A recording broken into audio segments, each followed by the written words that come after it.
Welcome to Agile Business Radio. This is John Orbos, your host. I'm here today with Patrick Boyd. Patrick's an enterprise agile transformation coach from Verizon. Welcome, Patrick. Hi, how are you doing? Good. So, Patrick, we're going to talk about business agility. We're going to talk about your views of where it is, where you are in that journey, and why it's important at all, or if some elements are of areas of success or challenges have come across your desk. We'd like to know about that too. So, before we get into business agility, maybe Patrick, give us a minute or two, kind of the current state of where you are as you lead the organization within your responsibility to move more agile. Just give us the basics first. So my Agile journey at my current company started about 6 years ago. It started, not surprisingly, in the IT environment, moved into the new product development space for really the R&D arm of the organization. And currently my position is in kind of a corporate overarching function where we're investigating Agile HR, Agile finance, Agile marketing, even Agile budgeting. So it pretty much kind of is a microcosm of how Agile has expanded over recent years across various industries. Patrick, that's very interesting. So you started with product development. Obviously, software product development is where it was. And not saying that that's limited to only that, but I think what's interesting is now you're incorporating those Agile practices into other lines of other departments, HR, finance, and budgeting, for instance. So you're using those practices to build teams and then have work flow through those teams for them to improve productivity, visibility, quality, morale, those kind of things. Am I hearing you right on that, or can you elaborate on that? Yeah, that's part of it. It's also one of the big impetuses is financial, in terms of, with any really large organization, they're always looking for economy of scale and efficiency of volume and throughput and all of that. And, a large organization struggles with that kind of thing, particularly when they're trying to do, full year planning or even multi-year planning. So we've brought in all the expected traditional Agile, because Agile's been around for a while now, models in product development. In IT, we used Scrum and Scrum of Scrums. In new product development, we did a variety of scaled Agile. Some of it was, pretty strict scaled Agile framework. Some of it was more Scrum of Scrums or something like that, or Scrum of Scrums with a Kanban portfolio management system. When you go into other areas of corporate functions, a lot of times the Kanban board, they're happy with just having a place to go where all the work is and watching it flow across the system. So a number of different models, a number of different environments, and it's usually when they just get kind of confused or the organization has undergone some changes and there's an opportunity. When things are in flux, it can be stressful for everyone, but there's also an opportunity to inject some change there before things settle down again. So a lot of times you'll have a new sponsor come in and they'll look at the way things have been done and they'll just say, well, we have to get better. And they're not sure what the old way was and they're not sure how they need to get better, but that's an opportunity if you have an enterprise coach in your vicinity to go in there and go, hey, how about we try this? So you said a couple of things. Let me break it down a little. First is kind of building on, I think to your point, saying it's much more than just, Agile within a department, but, you're really building on saying, for instance, in finance, efficiency of throughput, improving the planning process. You're applying some of those core disciplines, whatever they are, into those because they fit pretty well to improve the efficiencies, productivity of the process within finance, for instance. And that's the first point I think is interesting, and then the key, the second is around the disciplines, but the one I want to zero in on is how this change occurred. You said something around new players, new leadership, things are bad, they're a good opportunity, or when things are challenging, there's a good opportunity. Let's talk about first that change, that piece in particular, give us a little bit more about how did finance raise their hand to bring in agile practices to say, we want to improve our efficiencies and productivities and throughput and morale and visibility and whatever. Give us how that story play out. How did that happen? So I think in any corporation, there's a social network, right? And there's tools inside the corporation that are just as strong as tools that are available to any of us these days. And it's about relationship building inside the corporation and who knows whom. And so, it's more about, hey, it's kind of like, I want that person on my team because they know how to get this stuff done. Or I want that person on my team because they know how to put systems together. And you have kind of this capability that says, I can increase your throughput, and I can lower your stress level in your whole department. And they're not really sure what that means. And you could call it agile, you could call it whatever you wanted. But if you say, look, I can kind of help you guys out because I kind of did it over here, right? Or a peer of yours says, hey, I was in that situation and so-and-so was able to help me out.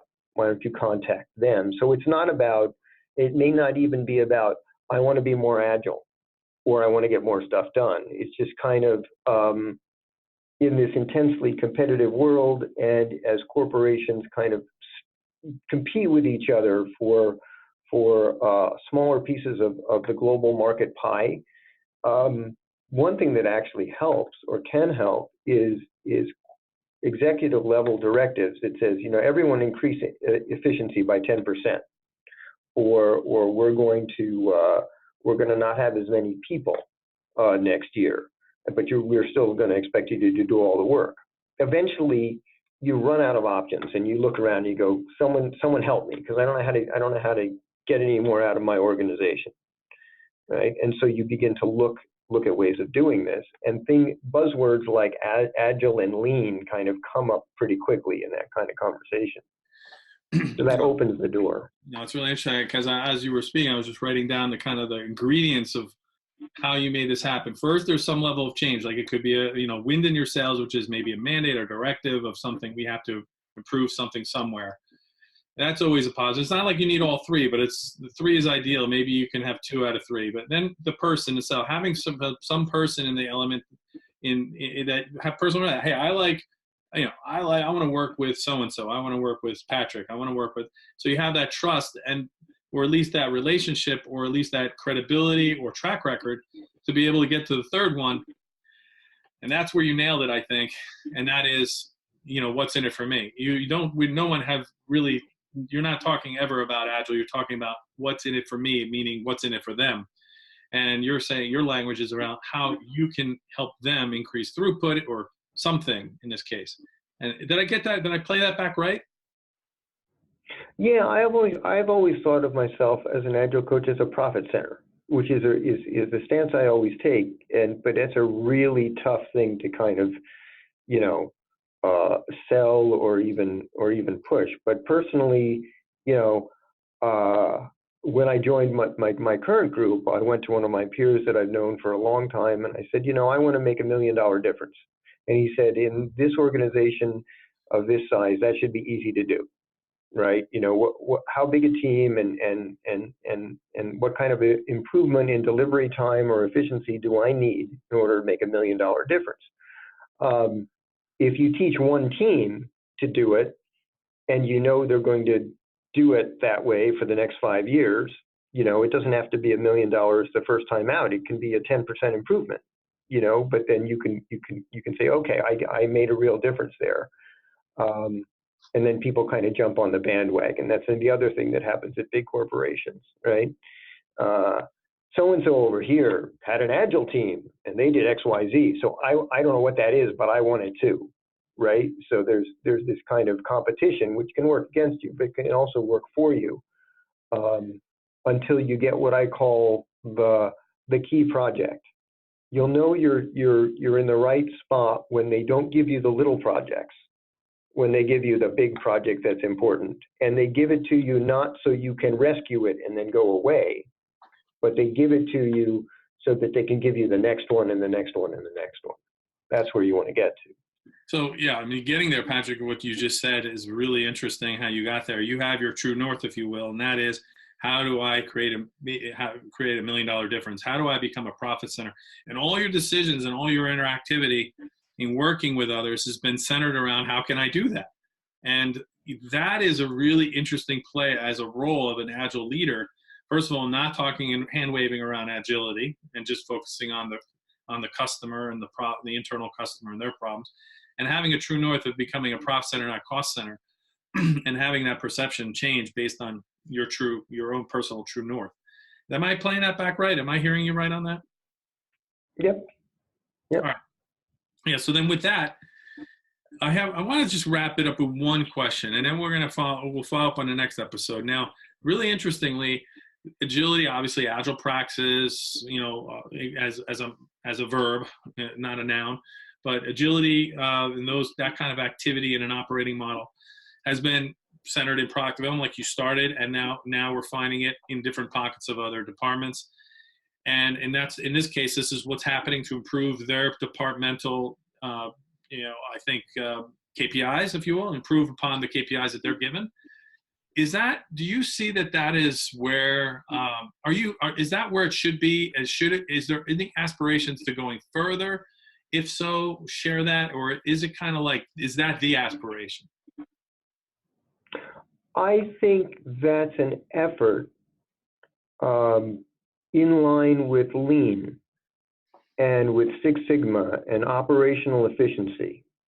I think things like business agility are different, and I think there's a further discussion to be had in terms of what agility means at what level.